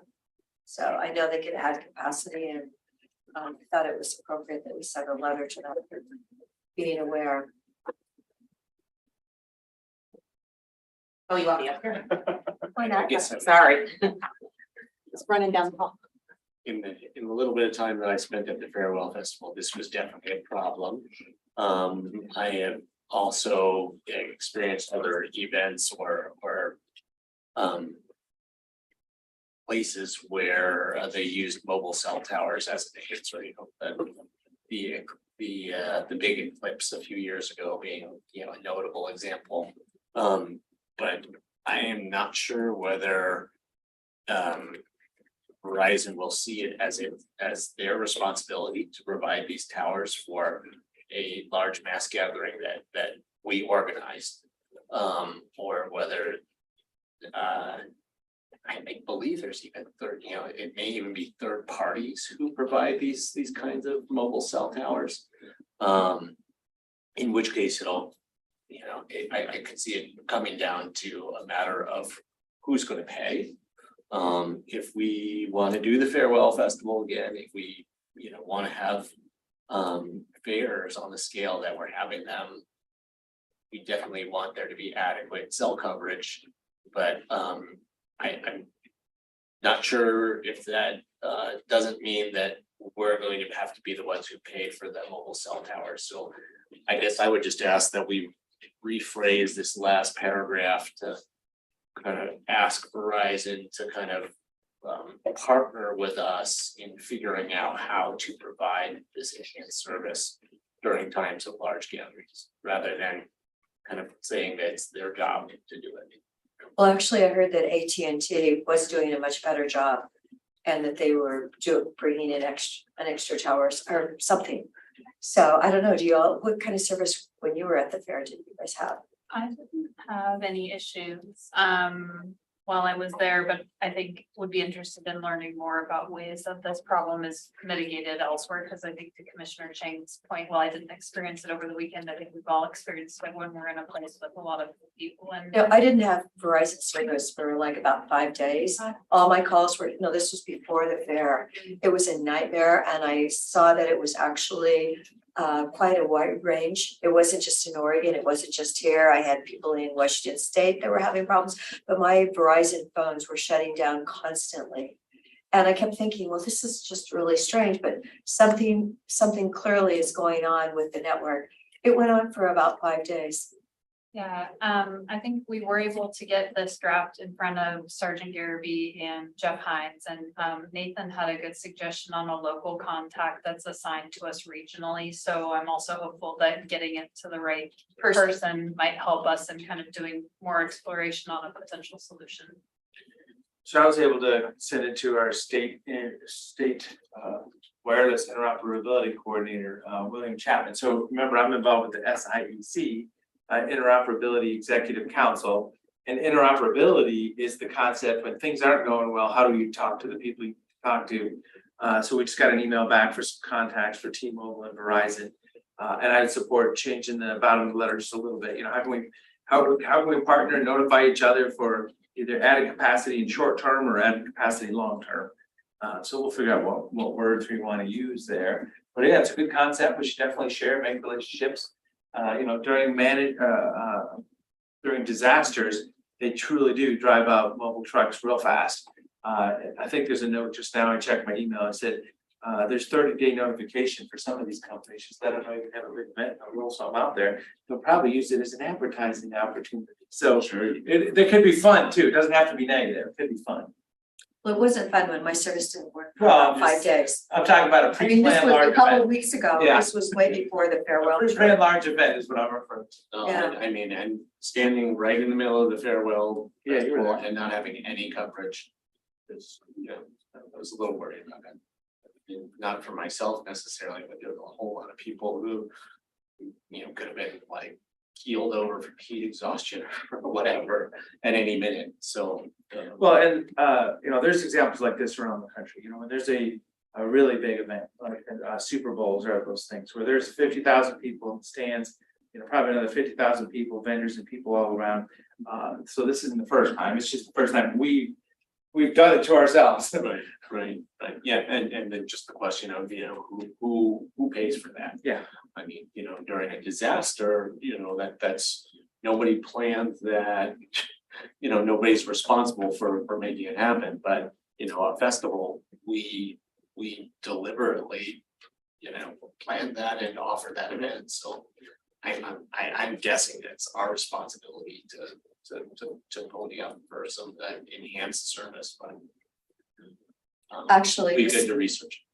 the service at my house because I have Yellowknife with a landline, but it's really not a landline, it's a tower. And I could not call people in Idaho. I said I can only text you. I know this was about July, the 1st of July. So it was all really, challenging times. And it was before being overwhelmed with the farewell. So in some research I did, there was a very specific outage issue with Verizon. I think it hit July 2nd and lasted for a few days, which is, so that was a very specific. Right, it was by my. It was all of Central Oregon, actually. I wasn't affected. I have Verizon, but it was a very, many tens of thousands of people were affected. The Farewell Festival and the fairgrounds, I believe, is a capacity issue versus an outage issue. Right, but it went on for quite a while. It was, I mean, I couldn't even Yellowknife was even, I couldn't even use my home phone, which is supposed to be my like major backup, and I'm going, whoa, so. But I was seeing friends elsewhere that were having that problem too, so it wasn't just Central Oregon. Right, so we'll amend the language to use partnering with opportunities and looking for ways to partner with and reach out to the contacts that here we provided as well as your contacts. We'll make sure the fair board's copied on this so they know what we're doing. This less, helping respond to the events that they're. Okay, thank you. Thanks, Jen. Yep. So I'll follow up real quick. So the State Interoperability Executive Council, as I say, this is a lot of department heads, ODOT, state police, emergency management, governor's office, all kinds of these people are there. And interoperability, meaning when things aren't going good, when it's a dark skies day, sometimes they say, how are we going to communicate? So that's what the topic is. It comes down from federal markers, across the states. Are we doing some things that we know are best practices? And then it's to-do list at the state. And then how do we propagate that across the organizations? Who needs some technical assistance money? Who needs the next generation of hardware or radio? And remember, I got involved with this about 6 years ago because of the transition from analog to digital radio. So that's the only reason I found out about this. I represent the Association of Oregon Counties on this seat. But yeah, so we met last Tuesday and we went through the kind of the markers assessment across the organization. Gets real technical after that. But good relationships, good meetings. So then other things I did last week, I was able to attend a joint meeting up in Redmond, Bend City Council, Redmond City Council. I was just in the room. I was referred to as a couple times, and there are people who are talking about the county a little bit, but it was really just a relationship building, really good event. They were sitting kind of alternating all the way around the Big Horseshoe. We were up there in Redmond, upstairs in their meeting room. So it was real positive for the two city councils to get together. COIC board meeting on Thursday. There was unanimous support for hosting the administration of the coordinated homeless office, so there was no problem. Commissioners from Crook and Jefferson, city councilors from Jefferson, we're all at the table, so it was good that the Tri-County area heard about it. Tammy Baines, director, so she's sitting next to me running the meeting there. So everybody was on the same page, not knowing exactly what it's going to look like, but it was a welcoming environment. Let's work together. And then just the last note I have, so Ashton Eaton, our gold medal decathlete from 2012 and 16, was in town, and we were able to go to a support dinner for him on Saturday for the kids of the Lapine High School, grade school and high school track program. So it's just a real positive event on Saturday afternoon. And that was all intermixed with the fair, of course, because we all saw each other many times last year coming and going, or last weekend.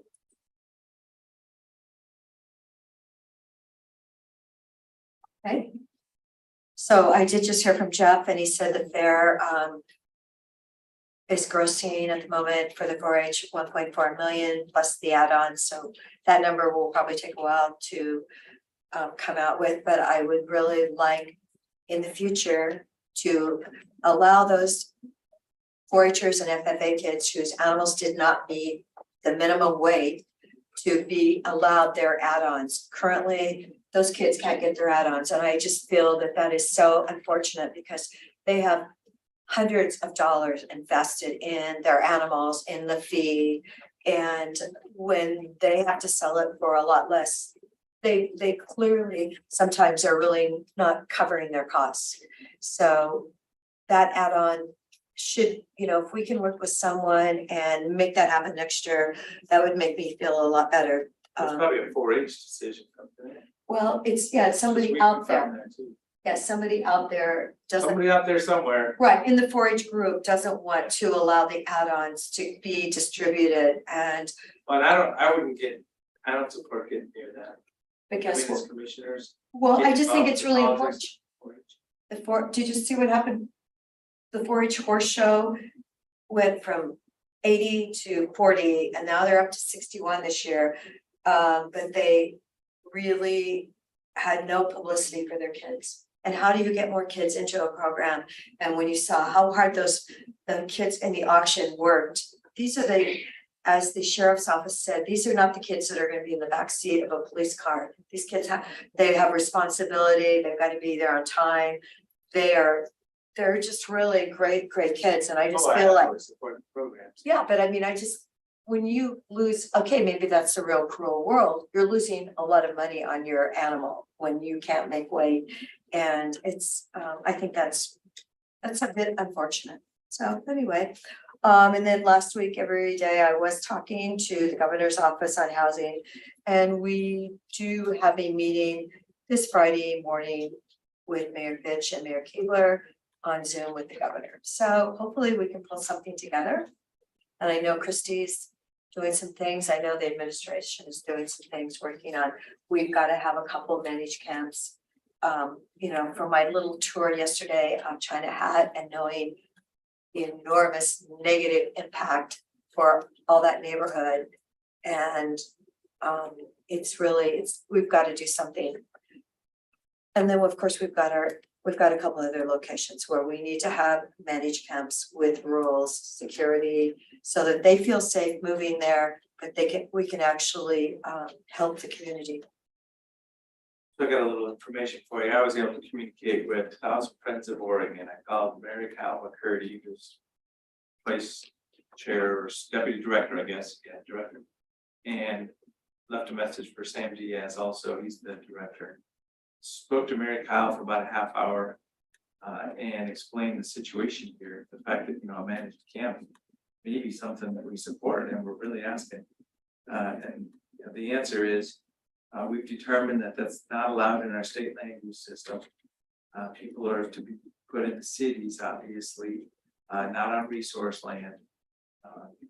And it's pretty black and white. She said they had a powwow with Tina Kotek before she was governor, still Speaker of the House, talking about this a couple years ago, and they came to the same conclusion that putting a managed camp or some kind of a site outside of the city wouldn't be the right thing to do according to state land use system. She also said that campgrounds proper is an opportunity. Our land use, the county's land use has the requirement for a campground to have a recreational amenity associated with it, a natural recreation, whatever the terminology is. She said, well, maybe that's the Deschutes County's narrowing the path and not the state legislature. So I'd like to look into that. Just ask Peter and Nick to say, okay, is there, just like this conventional housing overlay, maybe there's an opportunity to just have that legislative discussion about what a campground could be if it doesn't have a natural recreational amenity. Well, if that amenity requirement is just something that we have imposed on ourselves, then I'd be interested in revisiting that as well. Great. And I guess I would also say, you talked to 1,000 Friends of Oregon a while ago. I had some discussions with Central Oregon Land Watch. I didn't, they didn't say, we 100% support the Gales property, being an outdoor shelter, but I think they were very,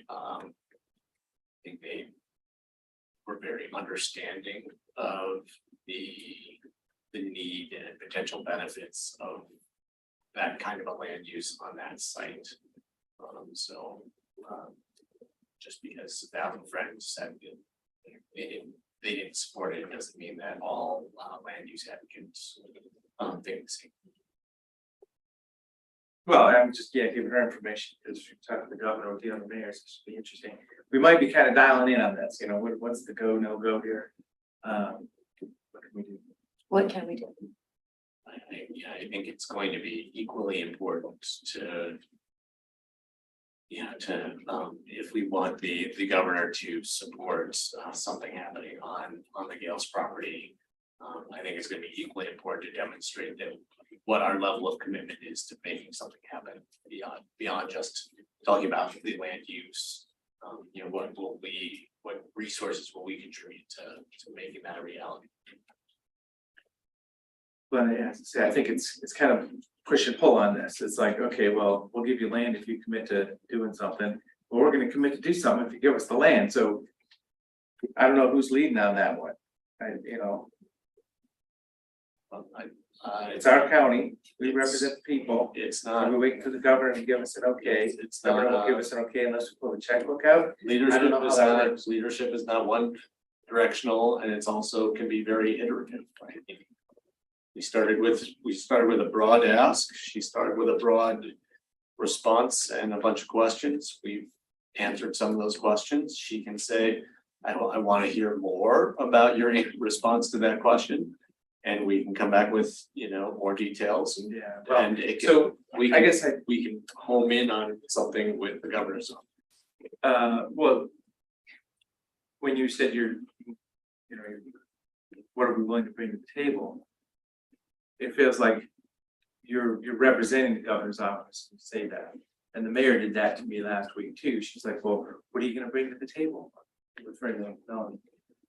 And I'm like, well, wait a minute, I mean. The how do we- the letter from the governor's office specifically was asking us. What we're going to do to make something happen if this land use authority is made available. They were I'm actually, not speaking for the governor's office, I'm just literally just parroting what was in the letter. Well, I mean, Well, when it the comes down to governor- it, we're gonna be putting, pencil to paper about what the planning is gonna be. Do you want me to do that, or do you wanna do that? I mean, so instead of talking about something abstract, who's gonna put it on paper? She's the chair of the leadership, You want to talk about chicken and eggs, the chicken and egg is, do we support something happening? Do we support being an active partner? Then it becomes relevant for people to talk about, well, what's the detailed plan gonna be? Because if we're not going to actually do anything helpful, then I don't think anyone wants to do a bunch of planning for a fantasy. You keep saying like, well, who's gonna lead on this? Who's gonna do that? Like, it's all iterative. It's all iterative, we take one baby step forward, that signals to somebody else, they're gonna take a baby step forward, that signals to somebody else, they're gonna take a baby step forward. And we have to keep going back and forth, and people just can incrementally move forward together. It's not, it's not an instant command situation where, you have a kind of instant commander who just tells everybody what they're supposed to do. This is all voluntary and cooperative and partnership, and you have to inch forward together step by step. and hopefully we're adding value to where her conversation is gonna be with the governor. That's really where I was at a moment ago. right, I think we have to add value to it, and I do believe that it is a critical point in time for Deschutes County. So many people are saying this place is turning into biggest mess ever, and they are sick of it. And so it's time that we actually, if it's per the officer that's been working in China Hat saying 85% of those people out there are doing drugs, then we need to move them somewhere where we can actually provide supervision, security and help those people that want to be helped. But we really, our communities out there are impacted on a daily, on an hourly basis, actually, if you want to know the truth. It's hourly if you listen to all the stories that they were sharing yesterday. So I just feel like it's time we pull them out of there. We've got to, I'm hoping the Gales property can really work because I feel like it's an ideal location. It's close enough and yet it's not too close. And they're willing, they want to be willing, they want to work with us. And I think that's really important. So we'll see what Friday brings, but I haven't talked to Matt today. So that's the good news. So I would like to clarify, you're saying iterative partnerships, but not incident command. And I just would like to, maybe reduce that down a little bit. I mean, incident command is partnerships, clarifying intent with resources. I don't know. I mean, I don't see it as anything but iterative decision-making, welcoming all the partners to the table. So, as I say, you're responding to incident command like it's a bad thing. I'm thinking it's the tool. It's the textbook way to take something that's very complicated and respond to it in a very business-like fashion. So please don't call incident command something different than the right. I have a lot of experience with incident command in the world of wildfire. And it is not, the partnerships are all agreed to in advance. The methodologies, the approaches to the problem are all agreed to in advance. And it's a matter of rapid execution with hierarchical direction. And we are not in that place with homelessness. We don't know what we're doing. We don't know whose job is what. So you cannot surrender that to a hierarchical, rapid thing, organizational structure. Well, as I say, you're maybe projecting something negative. I'm trying to project something positive with the input of anybody and everybody. So that's what I mean.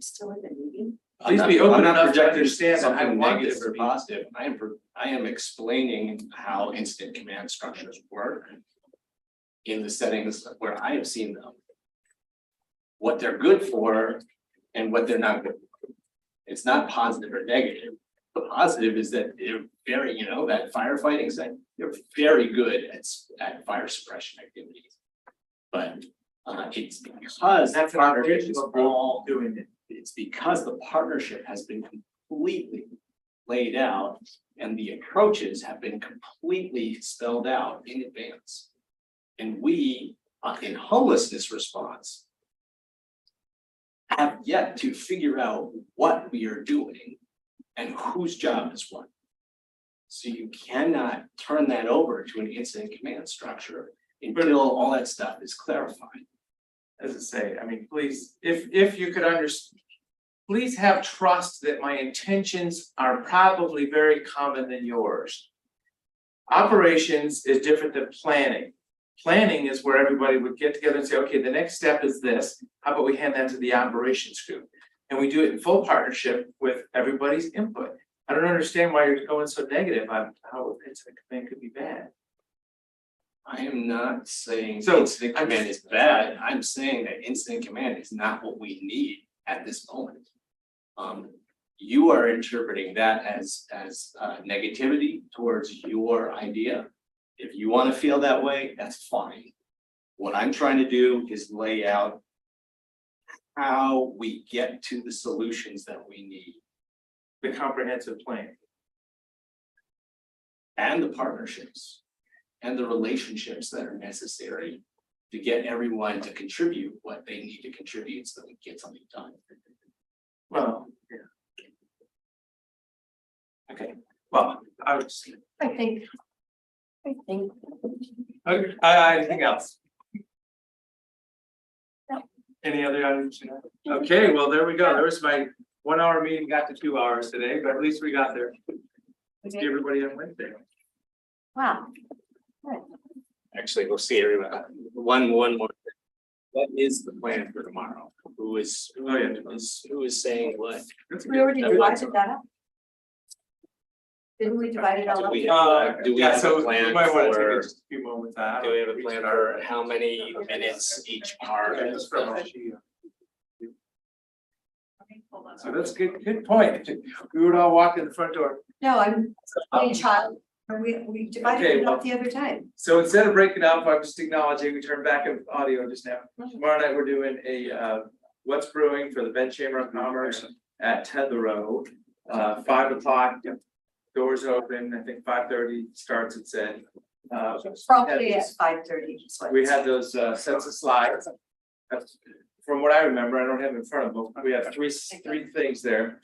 Introduction to, Deschutes County, what a county does, and I was thinking I'd take that. I think it breaks into 3 slides each. It does, and that's what we did. And then we have childcare and housing, I think are the other 2. Stephanie provided an update, based on discussion during the July 26th board meeting. Opening slides 1 through 6 are Commissioner DeBonne, workforce housing slides 7 through 9 are Commissioner Chang, and childcare slides 10 through 12 are Commissioner Adair. Hot topics, solid waste slides 13 and 14 are Commissioner DeBonne. So that's what she heard on the 26th. And I can provide the presentation. What kind of I have it on my time is connected with each of those blocks? So that we The don't. presentation starts probably at 5:30. Let me go back. So probably a couple of minutes per slide, given that there are 14 slides, that'd be about half an hour. But let me check to see if there's more information there. I have it in my office, the breakdown. Okay. We're gonna have the timer there, and we're gonna see how many minutes we have, and then when it's over, we can stop talking and go to the next person. Since the chamber most wanted to hear about housing and childcare, I would suggest that 2 minutes per slide is not the right kind of way to break this up. Yeah, so I'll be able to power through real quick. So I'm gonna just do the introduction about, some facts about Deschutes County, what a county does, show the org chart and move on. So I don't need to go 2 minutes a slide on those first 6 or whatever. It can really, And you can do that in 10 minutes or less. yeah. Yeah, that's great. I mean, you're exactly right. As I start to look into some of these, for example, slide 8, commission invests over $7.8 million to support workforce housing development. You're right. You can spend as much time as you would like on the eight different projects. That could take a couple minutes. Rural ADUs, childcare. You're right. It could take 3 minutes or more per slide, right? Do you recall big picture with the? Yeah, so the previous? doors are gonna open at 5, the program is gonna start at 5:30, and then it looks like networking is at 6:45, so. We're done at 6:45. So an hour and 15 minutes. Yep, and I think they wanted to allot a healthy amount of time for questions. Okay. And we're I like talking that those term. first 6 slides, 10 minutes or less.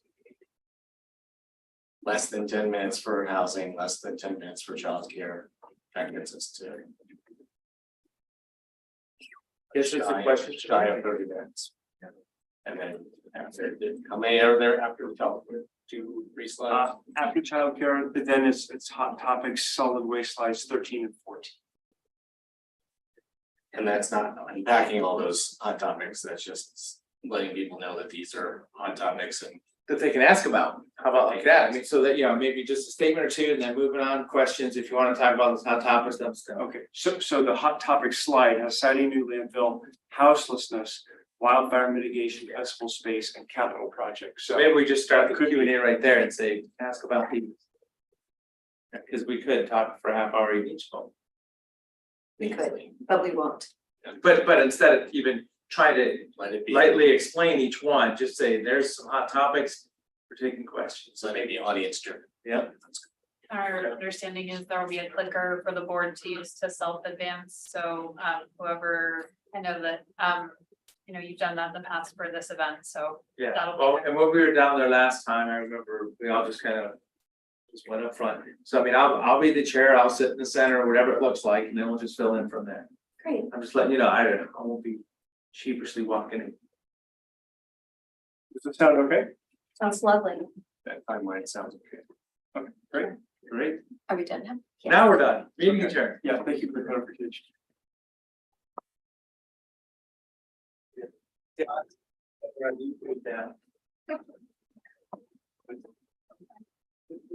How that works actually. You know, but when you restart. I paused. Oh, well then it probably worked. I just paused it.